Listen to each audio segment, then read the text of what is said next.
Allez, on va écouter les 3 premiers du sprint, cette course magnifique au Brésil. Ça promet pour la course principale.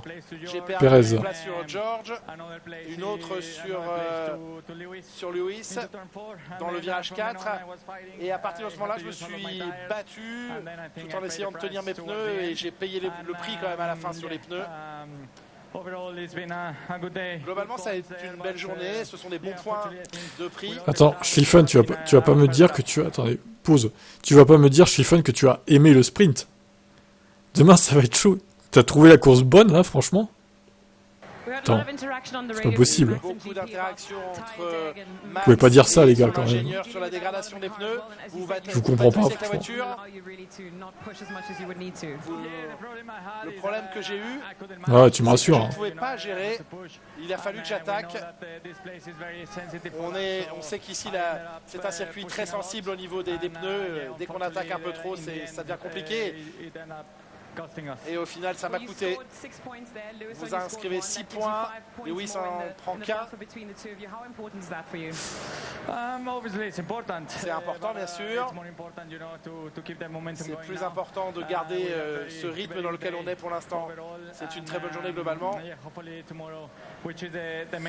Oui, c'est bien, Sergio, on s'en fout. J'espère qu'on sera solide à ce moment-là. On prend 2 points, Lewis Hamilton, avec la 7e place.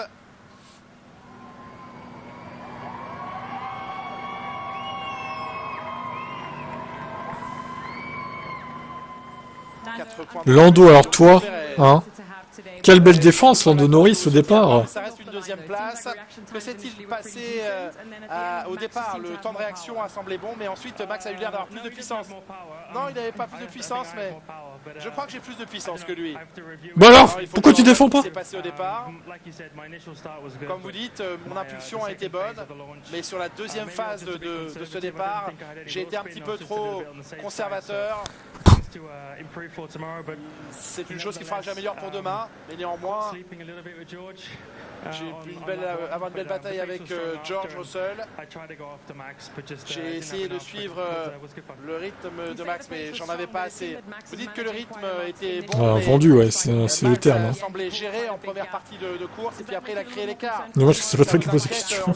Demain, de pouvoir vous battre. Pourquoi vous avez laissé passer Max Verstappen au départ, Lando Norris? Est-ce que ça vous inquiète pour demain? Imagine là. J'ai pas laissé passer Max, je me suis défendu. Bah non, en fait. Il n'y a personne autour de moi à part Max. Non, je suis pas inquiet. Ça m'encourage au contraire beaucoup au vu de ce qui s'est passé aujourd'hui. On ne se bat pas forcément face à Max. Ah bon?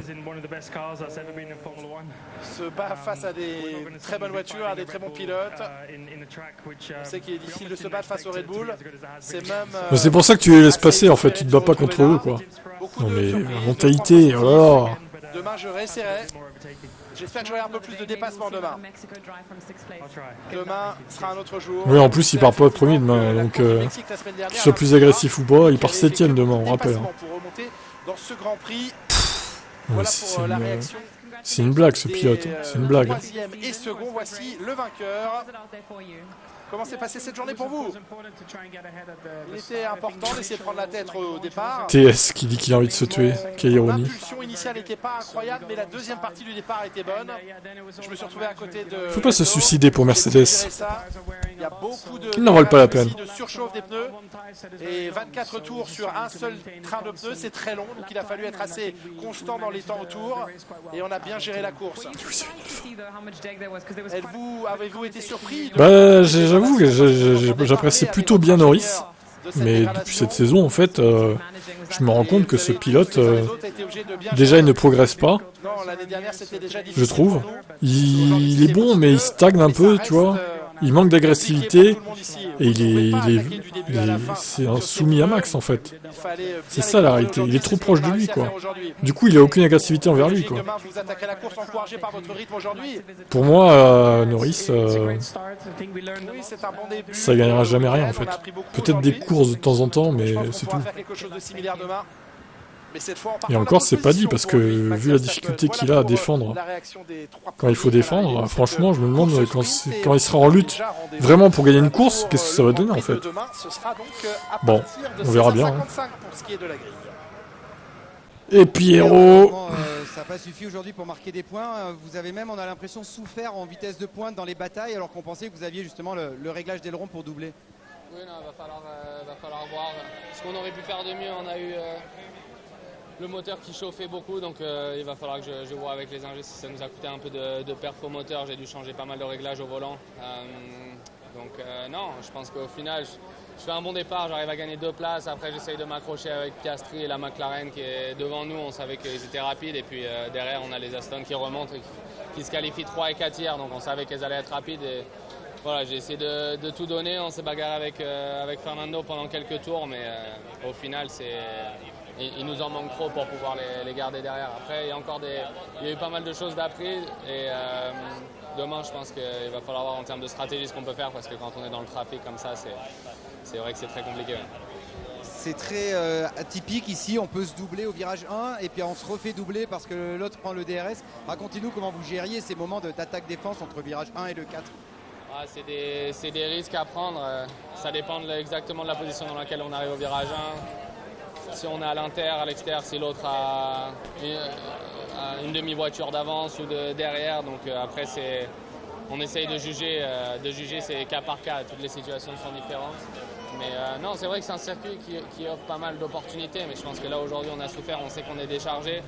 Et dans le virage 11 et le dernier virage avant la ligne droite, on était en travers dans tous les sens, donc ça nous coûtait cher. Qu'est-ce qui blablote, le Pierrot? De rester proche de la voiture devant et la voiture derrière à chaque fois revenait beaucoup. Donc après, je sais pas, c'est sûr que ça sera compliqué, mais je pense qu'il y a quand même quelque chose à faire demain. C'est les 10 premières places. Aujourd'hui, on savait que les 8 premières, ce serait compliqué. Demain, c'est les 10 premiers. Il y a la stratégie, la course est beaucoup plus longue, donc j'espère quand même qu'on va pouvoir aller chercher un point. Merci. Fredo, Frédéric, votre regard il est là, sur Fredo. la course sprint des Ferrari, c'était l'objectif aujourd'hui ou l'objectif c'est demain?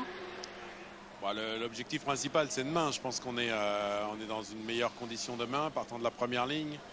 On a compris, Gapi, oui. Tu te répètes, hein, toi aussi. On a essayé de survivre. On a plutôt bien survécu en doublant Hamilton à la fin et c'est plutôt bon pour nous.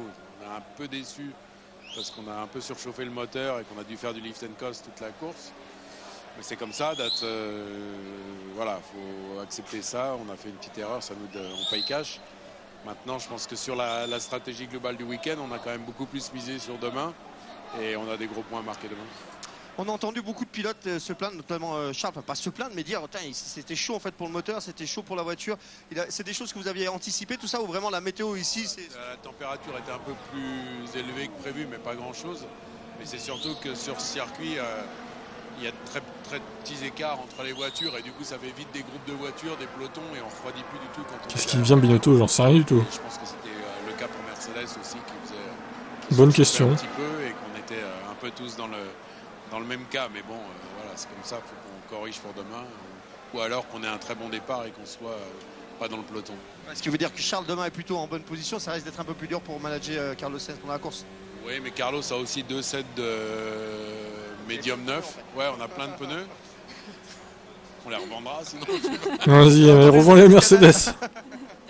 Mais non, c'est vrai qu'on a stratégiquement, depuis le début du week-end, on était beaucoup plus concentré sur la course du dimanche que du samedi. Donc quand on n'utilise pas le hard sur un week-end de sprint, comme c'est ce week-end, on se retrouve à être un peu à court de pneus pour toutes les qualifs et les courses et on doit faire des choix et mettre des priorités. Je pense que Mercedes avait mis un train de pneus neuf ce matin en se concentrant un peu plus sur la sprint.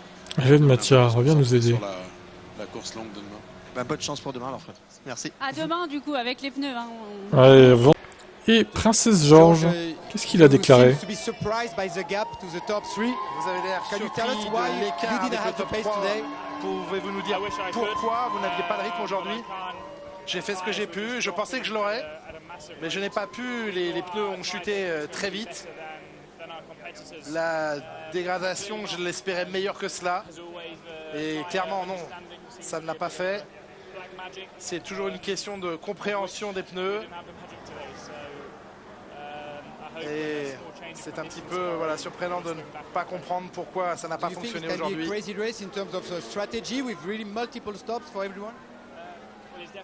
Demain, il y aura plusieurs stratégies avec plusieurs arrêts. Oui, Gapi, tu répètes ça, je te bannis. C'est pénible. Peut-être que même les 3 arrêts, puisque c'est ce qu'avait fait Carlos l'année dernière. Au bout d'un moment, ce que l'on fera demain, Alzheimer, peut-être 3 arrêts. c'est triste hein, que ça t'arrive si jeune. Hein. Je suis sûr que l'on va apprendre et optimiser ce que l'on a fait aujourd'hui. Mais je suis pas très optimiste en vue de cette course. Il nous reste quelques minutes. Great drive, UK. Beau pilotage, de beaux points. Parlez-nous de ces points, de cette bataille. Oui, c'était bien, le rythme était bon. La gestion des pneus n'était pas simple, mais la voiture était bonne. Et sans l'effort de toute l'équipe, je n'aurais pas pu obtenir ce rythme. Donc merci à toute l'équipe et j'attends demain avec impatience. Vous partez plus loin demain, mais vous pensez que vous avez la voiture pour aller chercher des points? Oui, je dirais que oui, ce ne sera pas simple. Mais le positif, c'est que nous savons maintenant que nous avons un bon rythme. Et j'espère qu'on pourra en profiter demain également. Je vais voir comment ça se passe. Très bien, Yuki, merci. Et on écoute Charles Leclerc. On a eu du mal un peu à lire la performance de Ferrari. Vous avez un petit peu reculé, puis vous êtes allé chercher Hamilton. Quelle est votre analyse? Ouais, bah, dans les premiers tours, il fallait être patient. Je savais que j'étais en train de faire un bon job avec les pneus. Après, le problème d'aujourd'hui, c'était surtout le cooling. On a dû faire beaucoup de management pour le moteur, mais bon, heureusement, demain, on part deuxième, donc on devrait avoir moins de voitures devant et ça devrait être un petit peu plus facile de ce côté-là. Mais en général, je pense qu'on a vraiment maximisé le package aujourd'hui. Ça fait un peu mal de voir à quel point les McLaren et les Red Bull sont rapides en course parce qu'il nous en manque beaucoup et pour l'instant, on n'a clairement pas ça dans la voiture, mais bon, on va continuer à bosser. Qu'est-ce que vous imaginez d'ailleurs pour demain? Parce qu'il part derrière vous, Norris, mais il vous fait peur? Bon, il me fait peur, non, mais après, c'est sûr qu'il sera rapide. Vous êtes terrifiant, Lando. Il part, surtout sur ses défenses. Il part loin, je crois qu'il part 10e ou 9e. Ah oui, l'IndyCar, ça finit depuis longtemps. Hein. Septembre. Ouais, c'est Piastri qui est 10. Ah, bon, il sera plus proche que ce que je pensais, mais bon, dans tous les cas, il faut qu'on se concentre sur notre course. Honnêtement, s'ils ont la perfo d'aujourd'hui, il n'y a pas grand-chose à faire pour les garder derrière, parce qu'aujourd'hui, j'ai vu les derniers tours, c'était 6 ou 7 dixièmes plus rapide. Si c'est comme ça demain, ce sera impossible de les garder derrière. Et ce sera sûrement comme ça demain. Esteban Ocon. Comment ça s'est passé déjà? Est-ce que la voiture fonctionnait normalement? Ouais, la voiture fonctionnait normalement, ce qui était pas une chose facile parce qu'il n'y avait pas beaucoup de temps entre la qualif et la sprint pour la remettre dans l'ordre. Donc ouais, l'équipe a fait un bon boulot de ce côté-là. De notre part, on gagne 2 places. Bon, on manque un petit peu de rythme pour l'instant sur cette course. Il y avait pas mal de batailles avec les Aston, donc il faut qu'on essaie de comprendre des choses pour demain et essayer de faire mieux. Justement, en vous battant avec les autres, qu'est-ce que vous avez observé ces Aston qui étaient nulle part depuis quelques Grands Prix, qui sont performantes, elles sont meilleures que vous? À quel endroit par exemple? À beaucoup d'endroits. Beaucoup d'endroits, merci. En tout cas, on est rapide sur la. Et dans le deuxième virage, elles sont meilleures, Esteban? Très rapide, et je pense que ça c'est une force pour la course. Ouf. Maintenant, ça dégrade beaucoup, et ça, il faut qu'on essaie de gérer. Et on a fait nous Toto, alors, une explication sur ce bid. Mal passé aujourd'hui pour fiasco, Toto. On parlait de la dégradation notamment. Oui, je crois qu'on avait une voiture qui était mal balancée, on n'avait pas d'arrière. Et puis, je crois qu'on a essayé, on a commencé trop vite, on avait le tour le plus vite dans le deuxième tour pour George et simplement la voiture n'avait pas la vitesse et pousser au-delà. On a vu ce qui s'est passé avec George au Mexique, tu perds toute performance dans le pneu. Comment on fait quand on fait la réglementation? Tu peux pas changer la voiture, tu peux pas la régler ni quoi que ce soit. Du coup, tu vas te faire quoi ce soir pour améliorer tout ça? Tu vas de tuto, Montagnier, ok. Tu vas trouver une nouvelle façon de conduire ou comment on travaille? On peut changer l'aileron avant, ouais, bien. Mais avec ça, on peut essayer de la balancer un peu plus. Et je crois que le moment où commence la course, il faut mettre le pneu dans une fenêtre bien au lieu de pousser trop. Donc on va se calmer pour demain, quoi. On va se calmer un peu. Merci Toto. Merci beaucoup. Il est très souriant, Toto, comme si de rien n'était. Hein. Et on va écouter Carlos Sainz. Carlos, just one point in the end for you. Well, you still climb Juste over un point au final pour vous. in the Drivers' Championship, but tell us what was the limiting factor for you today. Passer devant Fernando Alonso au championnat, mais quel était le facteur limitant aujourd'hui? C'était juste une course difficile. Je ne pouvais vraiment pas attaquer. On était loin du rythme parce qu'on ne pouvait pas attaquer. C'est possible de régler ce problème pour demain? Je ne sais pas. Voyons quelles seront les températures demain et voyons comment on sera obligé ou pas de protéger un petit peu la voiture. À l'arrêt.